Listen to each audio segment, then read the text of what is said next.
These children in eastern Uganda have been bedridden for months as a result of acute malnutrition in many parts of Uganda, especially the rural areas. Highly nutritious foods such as milk, meats and fish are severely lacking. Authorities attribute the decline in fish numbers to the big rise in local population, coupled with growth in both regional and international markets. Fish has been one of Uganda's major exports, but the harvest has dropped over the past 5 years because of illegal fishing. According to President Yoweri Museveni, this is no longer welcome. The president suggests he will arrest and prosecute all illegal fishermen. The freshwater fish factory at Kachanga landing site has been in operation for the last 15 years. Its closure came as a result of a lack of mature fish to be processed. The team has impounded and burnt illegal fish nets worth 68 million shillings and has arrested 5 fishermen from the landing sites of Chisuku, Makonzi and Kamaliba. When I was a little child, my grandfather taught me how to fish. Fishing is what my grandfather did, his grandfather and great-grandfather. I'm Emmanuel Joel, founder of Geossy. I grew up from a fishing village of Majanji, near Lake Victoria in eastern Uganda. Uganda is a landlocked country in East Africa, with Lake Victoria the largest lake in Africa, larger than Lake Michigan. This is the source of River Nile and the home of Nile tilapia.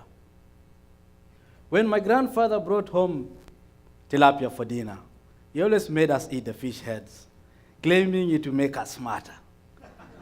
This is a common belief in all fishing communities in Uganda, a belief that has been proven scientifically correct over the past few years. Science says that when you eat fish, then a child's brain will grow, will develop well.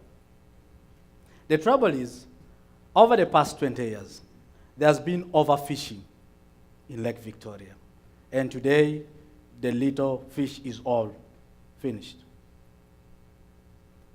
With this loss, 1.5 million people have lost jobs in the fishing industry. And Ugandans have lost the local affordable source of proteins, leading to 1 in 3 children suffering from protein-related malnutrition.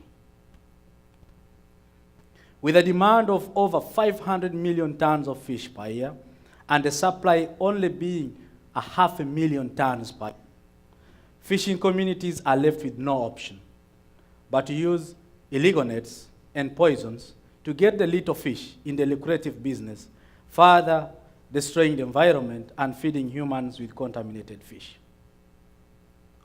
With marine police crackdown against illegal fishing as the only government solution to the problem, you heard the president talking. Okay? The communities are left with no alternative but starvation and poverty. In 2013, I said enough was enough. I quit my medical job and dedicated my entire life in recreating the fishing industry in Uganda and resupply the country with fish. With my savings, determination, and passion to increase access of fish to the market, feeding millions, saving thousands of children from malnutrition, and impacting the livelihood of the communities that entirely depended on fish, Geossy was launched. We innovated a low-cost bamboo cage to provide fish to sellers and supply fish feeds and fingerlings to fish farmers, boosting their yield using environmentally acceptable method. In the last 3 years, we have trained 1,000 people in the fishing community, making them become fish farmers and not fish hunters.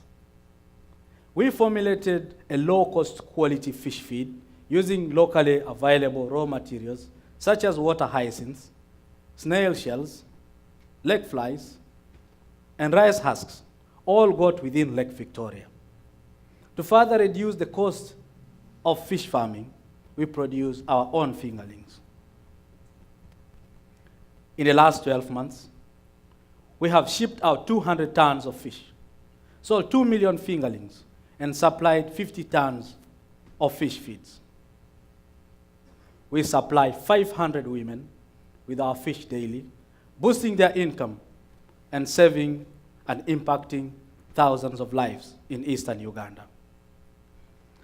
While 200 tons of fish is worth a celebration in Uganda, it's a good start, but the demand of fish in Uganda today is 500 million tons per year. Our goal here today is to increase access of fish to the market by producing 10% of the market demand, supplying 10,000 fish vendors, impacting over 50,000 lives by 2018. The only obstacle on our way is funding. With the funding of $200,000, we'll be able to increase the production of fish feed and increase the production of table-sized tilapia, supplying farmers with fish feeds and also the women with fish. I'm not yet a grandfather, but nevertheless teaching the current generation of Uganda how to farm fish. The end result is the same, a healthy fish dinner. Together, we can empower communities, feeding millions of Ugandans, saving thousands of children from malnutrition, as you saw from the video, and helping people who entirely live on fish as a source of livelihood and food by supporting Geossy. I'm Emmanuel Joel, founder of Geossy. Thank you very much.